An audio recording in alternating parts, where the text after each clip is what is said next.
मध्य प्रदेश विधानसभा के बजट सत्र के 5वें दिन की कार्यवाही 1 घंटे भी नहीं चल सकी और विधानसभा को 13 मार्च तक के लिए स्थगित कर दिया गया। विपक्ष कांग्रेस विधायक जीतू पटवारी के निलंबन के खिलाफ सदन में आक्रामक रवैया अख्तियार किए हुए था। पक्ष विपक्ष दोनों के बीच तीखी तकरार सदन में होती रही। कांग्रेस ने विधानसभा अध्यक्ष गिरीश गौतम के खिलाफ अविश्वास प्रस्ताव पेश किया और संसदीय कार्य मंत्री नरोत्तम मिश्रा के खिलाफ अवमानना प्रस्ताव लाने की तैयारी में है।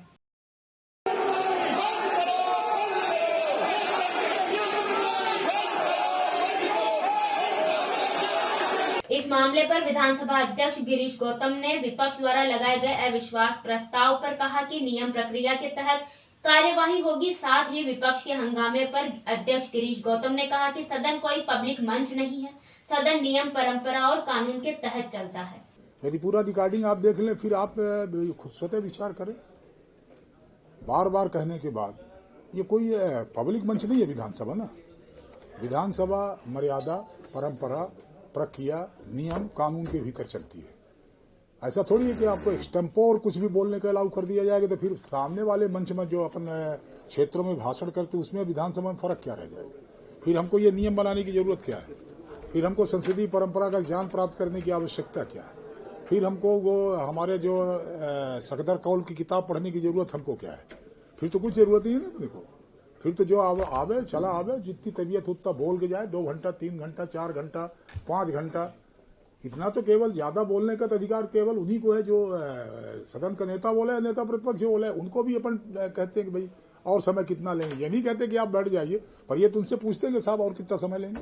नेता प्रतिपक्ष डॉक्टर गोविंद सिंह ने संसदीय कार्य मंत्री नरोत्तम मिश्रा पर विधानसभा के नियम पुस्तिका उन्हें और विपक्ष के विधायकों को फेंक कर मारने का आरोप लगाया है। साथ ही नरोत्तम मिश्रा के खिलाफ अवमानना प्रस्ताव लाने की बात भी कही। नेता प्रतिपक्ष गोविंद सिंह ने कहा, मध्य प्रदेश विधानसभा के इतिहास में आज काला दिन है। नियमों के तहत दिया गया है, लेकिन अध्यक्ष जी ने एक पक्षीय कार्रवाई की। कल जीतू पटवारी ने निकाला और संसदीय कार्य मंत्री के लिए निकालने की हमारी मांग पर भी उन्होंने कोई निर्णय नहीं लिया। मजबूरों में हमें सदन को संसदीय कार्य मंत्री को निलंबित करने की मांग हमारे सभी कांग्रेस पक्ष के मित्रों ने की, और जब नहीं किया तो तानाशाही तरीके से जो पूरा पहले से षड्यंत्र था, मैंने बता दिया था अपने नेता कमलनाथ जी को कि बैठ के मुख्यमंत्री शिवराज सिंह के इशारे पर सब हो रहा है। शिवराज सिंह भ्रष्टाचार में, सरकार घोटालों में डूबी हुई है और वो नहीं चाहती कि सदन में सरकार के चलाएगा तो घोटाले खुलेंगे। उनके कारनामे प्रदेश की 8.5 करोड़ जनता के सामने आएगा। इसलिए हमेशा सत्र छोटा करते हैं। छोटे सत्र के बाद भी पूरा सत्र चलने नहीं देते, और इसके बाद भी आप देखिए कम से कम 1000 के करीब प्रश्न हो गए लगातार पिछले 5-7 वर्षों में।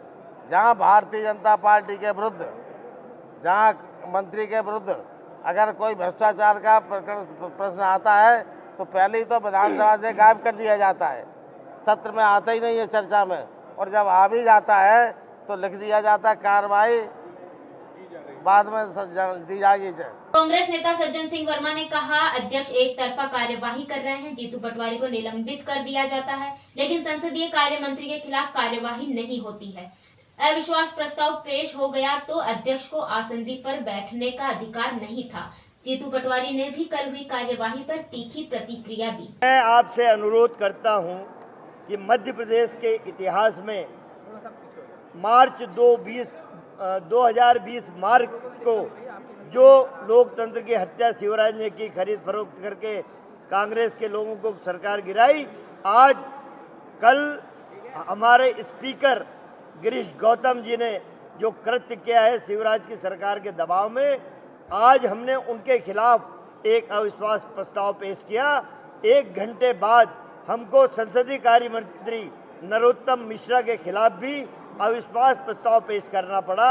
ये मैं आपसे कहना चाहता हूँ, आदरणीय साथियों, लोकतंत्र के प्रहरी हैं। एक व्यक्ति जब सरकार की पोल खोलता है जीतू पटवारी के रूप में, तो सरकार मुंह छुपाती फिरती और निलंबित कर दिया जाता है। वही अध्यक्ष जो सदन आसंदी पे बैठा है वही निर्णय लेता है, और आज उसकी आंखों के सामने नेता प्रतिपक्ष डॉक्टर गोविंद सिंह जी की तरफ गृह मंत्री संसदीय कार्य मंत्री नरोत्तम मिश्रा ने इतनी तेजी से किताब उछाली, उनके सामने आके गिरी, मारने के दृष्टि से ये काले दिन। मेरा ये कहना है कि एक तो स्पीकर को जब उसके खिलाफ अविश्वास प्रस्ताव पेश हो गया, उसे उस कुर्सी पे बैठने का नैतिक अधिकार नहीं था। हमने मांग की कि आप हट जाइए, किसी भी दूसरे को कुर्सी पे बिठा के सदन की कार्रवाई चला। हम कार्रवाई चलाना चाहते थे, लेकिन ये बीजेपी के लोग, आज राष्ट्रपति द्रौपदी मुर्मू आई हुई है, ये इन सब को उसके कार्यक्रम में जाना था, इसलिए षड्यंत्र पूर्वक नरोत्तम मिश्रा ने जान करके बाबा साहेब के लिखे हुए अंबेडकर के संविधान की किताब हमारे नेता प्रतिपक्ष की तरफ उछाला है, और उस पर एक शब्द भी, ये आसंदी की आंख के सामने हुआ, स्पीकर की आंख के सामने एक शब्द भी जब हमने पेश किया कि नरोत्तम मिश्रा को निलंबित किया जाए, उस पर एक शब्द भी नहीं बोला। इस तरह ये लोकतंत्र की हत्या कर रहे हैं। हम भी डटे हुए हैं, इन लोकतंत्र के हत्यारों को हम छोड़ेंगे नहीं। मैंने लिख के भी दिया, वही प्रश्नों में भी है, और उन्हीं सब बातों पे मैं आज भी कायम हूँ। चाहता है वो, अगर उन्होंने कहा खेद व्यक्त कर लो, कल ही कर देता अगर कोई गलती होती तो मैंने जो कहा संविधान के अनुरूप कहा, पार्टी के अनुरूप कहा, संयम भाषा में कहा, सही शब्दों के उपयोग में कहा, कोई गलती नहीं की। अविश्वास प्रस्ताव पे कमलनाथ जी सहमत नहीं होते तो ये आता ही नहीं। उन्होंने सहमति भी दी और अनुमति भी दी, आज्ञा भी दी, तभी अविश्वास प्रस्ताव आया है। उन्होंने कल पीसी में जब बात की थी तब भी उन्होंने कहा कि इस अध्यक्ष बायस्ड है। अध्यक्ष की जो कार्यशैली है वो भारतीय जनता पार्टी के कार्यकर्ता जैसी है, जो शपथ और जो एक संविधान का धर्म होता है वो नहीं निभा रहे हैं। तो उनके खिलाफ अगर कांग्रेस पार्टी अविश्वास प्रस्ताव लाई है तो कमलनाथ जी के निर्देश पे लाई है। तो मैं मानता हूँ वो भागे हैं, आज उनने चर्चा नहीं की, बात नहीं की, किताबें फेंकी और भाग गए, क्योंकि चोरी करने वाला कभी मुंह दिखाता नहीं है, छुपाता है।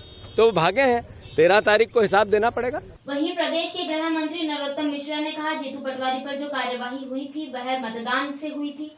कांग्रेस पर किताब फेंकने के आरोप पर उन्होंने सफाई देते हुए कहा कि किताब फिसल गई थी, उसके लिए मैं खेद व्यक्त करता हूं। उन्होंने कहा सदन स्थगित होना एक बड़ा नुकसान है। देखो, मेरे कहने पे स्पीकर ने कार्रवाई नहीं की है। मैं सदन में भी बोला था, कार्रवाई पे मतदान हुआ था, वो करवा लेते। मतदान में उनको निलंबित किया है, एक बात। दूसरी बात, मैंने आपके सामने पहले भी कहा कि बीच में चपरासी आ गया था। चपरासी को हटाने के लिए मैंने हाथ किया, वो किताब मेरे से स्लिप हुई। मैंने उन्हें कहा कि फेंक दी, तो मैं उसके लिए भी हाउस में खेद व्यक्त कर चुका, आपके सामने भी कर रहा हूं। लेकिन जिनने किताब फाड़ी है, जिसके विजुअल फुटेज में आपको दूंगा, वही पुस्तक फाड़ के उन्होंने जैसे लहराई है और उसके पन्ने उड़ाए हैं, जिस तरह से नियम प्रक्रिया की शब्दावली का अपमान किया है, उनने तो खेद व्यक्त नहीं किया, उनने तो माफ़ी नहीं मांगी। कल भी अध्यक्ष ने इसको पटाक्षेप करने के लिए, खेद बंद करने के लिए कहा होगा। एक के बाद एक अमर्यादित आचरण ये लोग कर रहे हैं, उंगली हम पे उठा रहे हैं। सदन चलाना ये लोग नहीं चाहते, क्योंकि सार्थक बहस नहीं है। कैसी बहस कर रहे हैं? अरे किसान पे बहस करो, नौजवान पे बहस करो, छिपकली पे भाषण दे रहे हो, आप बंदर पे भाषण दे रहे हो। ये हाउस इसलिए मिला है क्या? हल लेके हाउस में आ रहे हो?